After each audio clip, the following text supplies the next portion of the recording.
Calabasas is a well-known city sitting on the edge of the San Fernando Valley in Los Angeles, and many of you may be familiar with it if you've seen the show Keeping Up with the Kardashians, which gives you a bit of a glimpse into the Calabasas lifestyle. I've personally never been a huge fan of the Kardashians, but I can't say that they're not entertaining. So why do so many wealthy people and celebrities pick Calabasas as their choice of neighborhood to live? My name's Pearce and I work in real estate in Los Angeles, helping people move and relocate from all over. In this video, we're going to explore some key pros and cons you need to know about living in Calabasas, California.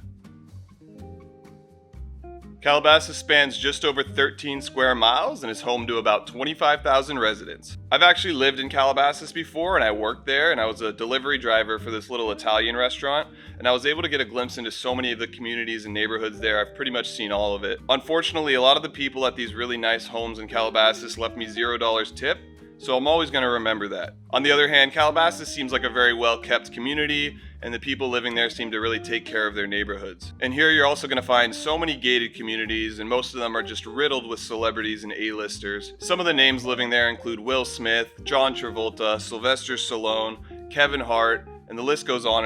And even Britney Spears recently moved to Calabasas with her new husband. And honestly, I'm really glad that she got that conservatorship ended. Seemed like a pretty terrible situation with her dad. But anyways, let's start with the pro of living in Calabasas and talk about their gated communities. Having 24/7 security and being difficult to access is a perk of these gated communities that clearly attracts celebrities from all over. So let's talk about a couple of the most interesting gated communities around Calabasas, starting with Hidden Hills. The guy that developed the Hidden Hills community actually also developed Palos Verdes Estates and some other huge projects around California. The community began in the 1950s, and its residents actually petitioned to make it its own city in 1961. But for reference purposes, most people still consider it as a part of Calabasas. It's pretty big. It's about 1.7 square miles in space, and it sits just on the edge of West Hills in Calabasas near the 101 freeway. And this community is probably one of the more exclusive and unique gated communities in America. It doesn't have some cookie cutter or modern feel to it like you do see in a lot of these new gated communities that come up. You actually don't even have sidewalks or streetlights in Hidden Hills, so it's got a really rural feel to it. I can imagine Hidden Hills is sort of a dream community, especially for a lot of the equestrian fans out there. Imagine just being able to live in Los Angeles around the outskirts and go outside in your community and being able to ride horses around or watch horses riding around these equestrian trails. It's just very surreal. And I can tell you from firsthand experience, from everything from going to parties in Hidden Hills to delivering food in Hidden Hills, that the homes built there are very beautiful. A lot of them are custom designed by their owners, but also just very tasteful. I know a lot of people from the Los Angeles Rams have owned homes in there. I know Drake has bought and sold a bunch of homes in there. It's the community where Kanye West bought a house across the street from Kim Kardashian when Pete Davidson was still in the picture. And there was even a short-lived NBC sitcom based in Hidden Hills back in the early 2000s. With how secluded it is and its beautiful nature-lined streets, it's no wonder that the cheapest house you're probably going to find listed in Hidden Hills is still going to be over $3 million. Another community that I feel like is worth mentioning is called The Oaks. If you take Parkway Calabasas exit off the 101 and you drive up the hill, you're going to pass a bunch of these other gated communities in some wonderful landscaping, and you're going to end up at these giant gates that are the entrance of the Oaks gated community. You'll find over 500 luxury homes in the Oaks, with a lot of them having beautiful views of the Santa Monica Mountains and its landscape. And inside the community, you'll see everything from gorgeous hiking trails to parks to an Olympic-sized community swimming pool. And as a side note, I've actually seen police hiding in there trying to get people for tickets at stop signs and stuff. So just remember, even in these gated communities, you're not safe from that. And actually, when you drive through the first gate of the Oaks, if you keep driving back through the community, you're going to end up at a second gate, because the Oaks is actually a double gated community. And the second gate has even bigger homes built behind it and even more prominent people living in it. I mean, what kind of community is so exclusive that you have a gate and then a second gate so the people from the first part can't get into the second part? I've been in there and the homes are absolutely stunning. A lot of them are custom built. They're bigger than a lot of other homes in Los Angeles just because they have more area to build on, and they all have these beautiful views. To give you a type of idea of the people that you might find living back here, someone that used to live in this second gate of the Oaks is Justin Bieber. Now, Hidden Hills and the Oaks are just a couple of the multitudes of gated communities around Calabasas. And I think these gated communities are one of the more distinguishable things that separates Calabasas from a lot of other areas in Los Angeles. The security, the privacy, and just how unique and exclusive these communities are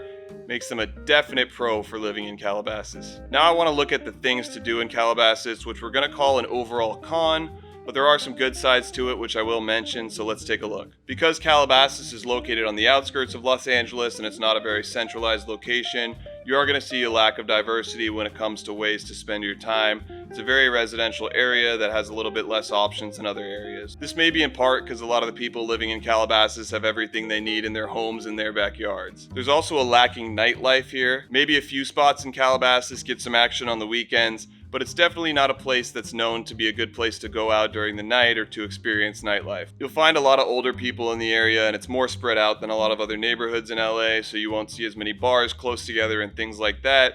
The most action you're probably going to find in Calabasas on the weekends is your local house parties. Now, there are definitely a few good spots to go in Calabasas. One of the most popular places to go, and somewhere I've personally spent a lot of time, is the Calabasas Commons. It's a beautiful retail and entertainment open-air mall. It has Mediterranean architecture, and it even has live music that plays weekly. They have these little turtles that you can catch sunbathing in a pond there. They have a bunch of really good restaurants. They also have a movie theater and a Barnes and Nobles, so it's just a really relaxing place to spend your time. They also have some cool and unique places you can check out in Calabasas, like a pet cemetery, and this is a place where people have buried their pets over time and paid their respects and treated them kind of like people the way they bury them in the cemetery. So I think it's a really cool place to go, especially if you have pets or you love your pet. And a little bit of a hidden gem is the Malibu Hidden Temple, which is technically in Calabasas. It's very sacred and it's one of the largest Hindu temples in the Western world. And lastly, I would highly suggest checking out the Calabasas Farmers Market, which is a farmers market in Old Town. I think it's one of the more underrated farmers markets in LA. When you go there, you can find all these different things from jams to honeys to fruits that you just can't find at grocery stores. It's all really natural and good stuff. So with that being said, I would consider the variety of things you can do in Calabasas as a con, just because when you compare it to a lot of other major neighborhoods in Los Angeles, there aren't quite as many things to do.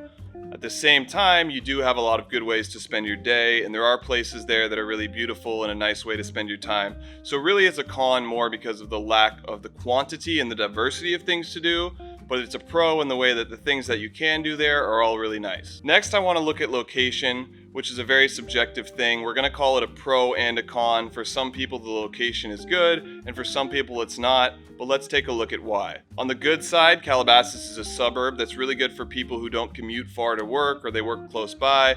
And it's also great for families or people that are raising children. It definitely offers a lot of privacy and not as much foot traffic as a lot of other LA neighborhoods, which means it's away from a lot of the trash and the homelessness that might surround these areas that are more densely populated. And add to that, it's a pretty quick drive over the mountains to get to the beach or Pacific Coast Highway. So there are some positives to the location for sure. On the downside, Calabasas does not have easy access to most areas in Los Angeles. It's going to take a super long time to get to the Westside or Central LA, or even the northern ends of the San Fernando Valley if you're driving from Calabasas. It is located all the way past Topanga down the 101, so it definitely is in the outskirts and it doesn't have very central location to pretty much anything in Los Angeles. Another downside about being in this location is that Calabasas can get a little hot.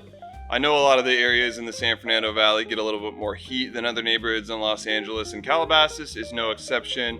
You will see some 100-degree days there, and you will see some pretty hot summers. So if you're someone who wouldn't need to go too far from home very often, or you're not that into the nightlife scene, or maybe you're raising a family, then Calabasas' location should be a big pro for you. However, if you're somebody who likes to go to a lot of the major areas in Los Angeles, or you like to have a lot of options of things you can do nearby, or you want to experience the nightlife, then Calabasas' location would be a con for you. So after spending so much time in Calabasas growing up and living and working there, I would have to say it's a great community for somebody that wants that more suburban lifestyle. But if you're somebody who prefers that action-packed LA lifestyle, you're constantly out and about, you constantly want to be doing things, then I have to say Calabasas is not the best place for you. So we covered how Calabasas' location is a little bit out of the way from a lot of major areas, but it is very well kept and you do have pretty easy access over the hill to the beach. We talked about how there's some amazing ways you can spend your time in Calabasas, but it doesn't have quite as many options as a lot of the other major LA neighborhoods. And we noted that something very unique about Calabasas is all the exclusive gated communities that it has,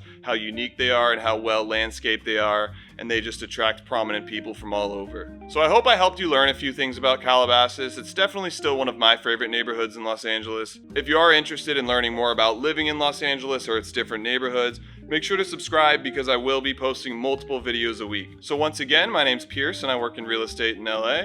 All of my contact information is in the description below, so please feel free to reach out to me with any and all questions, and thank you so much for watching.